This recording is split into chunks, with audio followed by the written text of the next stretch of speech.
Superior Court for the Judicial District of Ansonia, Milford is now open and in session in this place. The Honorable Judge Murphy presiding. Good afternoon, Your Honor. Good afternoon. Good afternoon, Your Honor. Good afternoon. Good afternoon, everyone. Court has received a note that has been marked as an exhibit. It indicates that the jury has a verdict and they're ready to put that verdict on the record. Counsel, is there anything that needs to be addressed before I call the jury in? Nothing from the defense, Your Honor. Nothing from the state, Your Honor. Okay, if counsel would just please state their appearances for purposes of today's proceedings. Howard Stein, Supervisory Assistant State's Attorney, Your Honor. Mark Durso, Senior Assistant State's Attorney, Your Honor. Edward Davin from Mr. Morales, who's seated to my left, Your Honor. All right, court will note that Mr. Morales is present. Before I bring the jury in, I just make an inquiry of this date for purposes of the record. Have the decedent's family been notified of the fact that we believe there is a verdict? Yes, Your Honor, All and right. thank you for the time they were all present here in the courtroom. All right, very good, thank you. All right, Madam Clerk, please bring in our jury.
Counsel, please stipulate to the return and presence of all jurors. Stipulate to the presence of the jury, Your Honor. Stipulated, Your Honor. Thank you.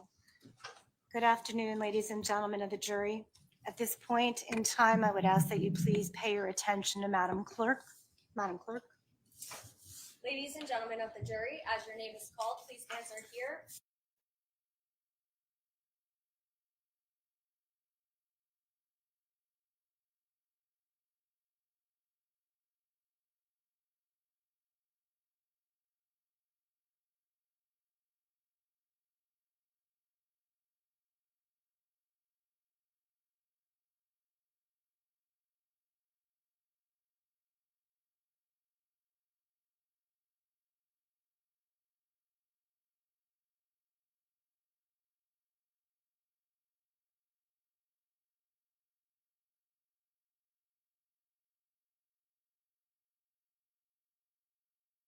May be seated. Mr. Foreperson, in the case of State of Connecticut v. Jose Morales, docket number AAN CR 20-0186660T, has the jury unanimously agreed upon a verdict? Yes. In docket number AAN CR 20-0186660T, in the first count of the amended information charging the defendant Jose Morales with the crime of murder in violation of section 53A-54A of the Connecticut General Statutes, how do you find the defendant as to the crime of murder? Guilty. In docket number AAN CR 20-0186660T, in the second count of the amended information charging the defendant Jose Morales with the crime of tampering with physical evidence in violation of section 53A-155 of the Connecticut General Statutes, how do you find the defendant as to the crime of tampering with physical evidence? Guilty or not guilty? Guilty.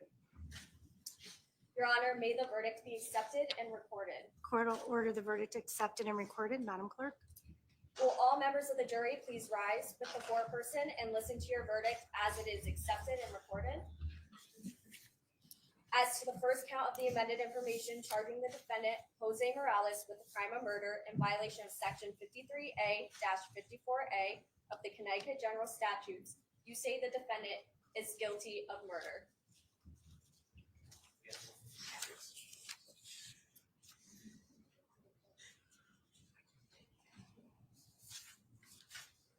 Do you also say that the defendant is guilty of tampering with evidence.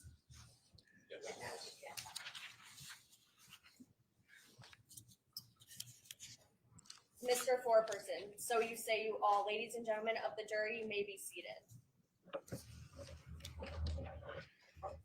Attorney Gavin, do you request a polling of the jury? Your Honor, at this juncture, we would ask the court to address the outstanding motion for judgment of acquittal to start off with. And then my second motion would be, Your Honor, pursuant to Connecticut Practice Book Section 42-52, a post-verdict motion for We'll judgment. get to the post-verdict motions in a minute. Are you requesting a polling of the jury? Oh, yes. Okay, thank you. Yeah. Madam Clerk, thank you. Ladies and gentlemen of the jury, I will now call upon each of you to stand individually.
To address you briefly and say a few words.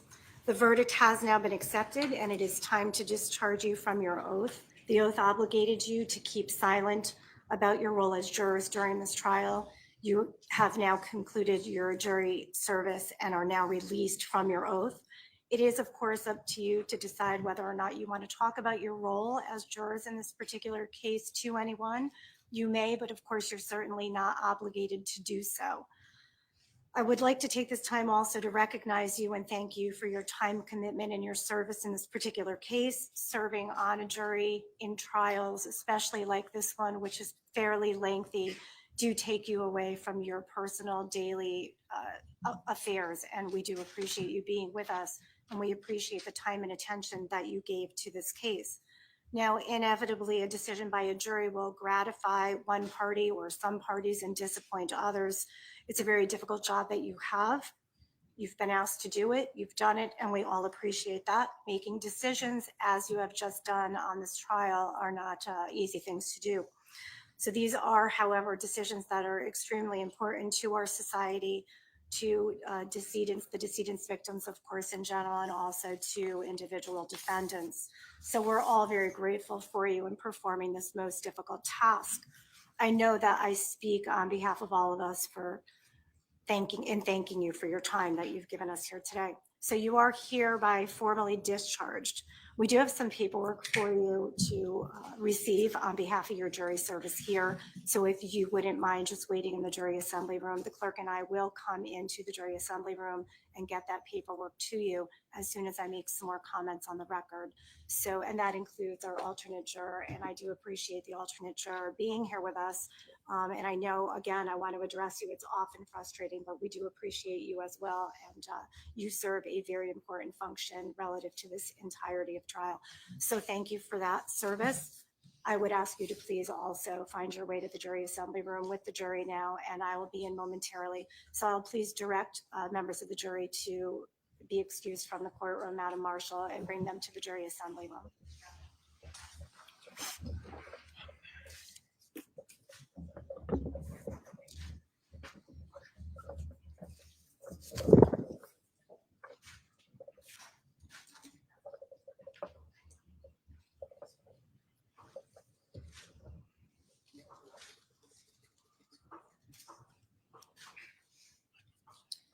All right, so for purposes of the record, a few things. First of all, at the close of evidence, the defense moved for a second time regarding a judgment of acquittal, to which the state objected. The court deferred, reserving decision on the motion and submitting the case to the jury. At this time, I do intend to act on that particular motion as filed. Counsel, do either of you have anything further you would like to say in relation to that particular motion? No, thank you. Okay. Not from the state, Your Honor. All right, so again, a motion for judgment of acquittal must be granted if the evidence would not reasonably permit a finding of guilt. In ruling on such a motion, the trial court must determine whether a rational trier of fact could find the crimes proven beyond a reasonable doubt. Considering all the evidence and the elements of each of the crimes charged in the state's amended information, the court finds that the evidence presented in this case would reasonably permit the finding of guilt as to both charges, and that a rational trier of fact could find the crimes proven beyond a reasonable doubt. And hereby the motion for judgment of acquittal is denied. Attorney Gavin, you started to talk about some post-trial motions before I excuse the jury. I'll take those up now. Thank you, Your Honor. Your Honor, pursuant to Connecticut Practice Book Section 42-51, 42-52 is the time for filing motion for judgment of acquittal, and also 42-53, the motion for new trial. I'm respectfully asking the court to extend the time period for the filing of those motions for 30 days. Does the state wish to be heard on that? I'll defer to the good graces of the court. All right. Well, given that we have about 11 weeks in between now and sentencing, I'll certainly give you that 30-day request. So I'll Thank you. extend the motion within which to file those particular post-trial motions, Your that Honor, extra 30 days. I would simply ask for an additional 30 days following that for the state's response, if any is called for. All right. Court will go ahead and give the state that additional 30 days, of course. All right. So at this point in time, we have guilty findings as to both charges, that's murder and tampering with physical evidence. I'll acknowledge those for purposes of the record. Is the state making any motions at this time? Yes, Your Honor. Now that the presumption of innocence has been erased and the defendant stands guilty of the crimes charged, the state's going to ask for an increase in bond of an additional $2.5 million, please. Does the defense wish to be heard? Your Honor, as the court knows, bond is academic. He's been held on a $5 million bond, and I understand that there's a difference now that the verdict has been rendered. He's been unable to post a bond for the last 5 years, so bond is academic. I don't think there's any need to increase the bond $2.5 million above the $5 million currently stated level. Thank you. Madam Clerk, what is the current bond on the file? It's $5 million. All right. Considering there's no longer a presumption of innocence and the defendant has now been convicted of murder as well as tampering with physical evidence, this court is going to increase bond by $2.5 million. May I request posting court only designation, please? Certainly, the court will go ahead and make a condition of the posting to be at court only, so that bond must be posted in court before a judge. All right, so with that, if there are no additional motions, the court would like to take this time. From the defense, Your Honor. Not from the state, Your Honor. All right, so I would take this time to first address counsel and thank you for your courtesies to the court during the course of the trial. I appreciate that and the courtesies that you've shown to one another as well. And to Mr. Morales, you've now been convicted, but I do want to thank you for your courtesies and your courtroom decorum during the trial. I'd also like to thank the members of the family who have been here diligently every single day to watch this trial unfold. And I want to thank them for their courtroom decorum as well. And that extends to all additional spectators. So thank you for that. Is there anything further? Just, Your Honor, I want to thank Your Honor and the staff have been nothing but courteous to us during the entire proceedings. We've been here since February, and whether it's the clerk's office or the marshals, Your Honor, the court reporter, everyone has been really wonderful and appreciated that courtesy. Thank you. All right, so Attorney Gavin, the court will be ordering a pre-sentence investigative report relative to the sentencing proceedings. Do you wish to be notified and or present? Yes, please, Your Honor. Okay, and it appears that our sentencing date is Tuesday, July 8th Thank you, Your Honor. for that PSI to come out. So the court will next see this matter, if not before, on any post-trial motions. The next time this court will see this matter will be for sentencing on July 8th. Thank you, Your Honor. All right, thank you. Court stands adjourned. All rise, court's adjourned.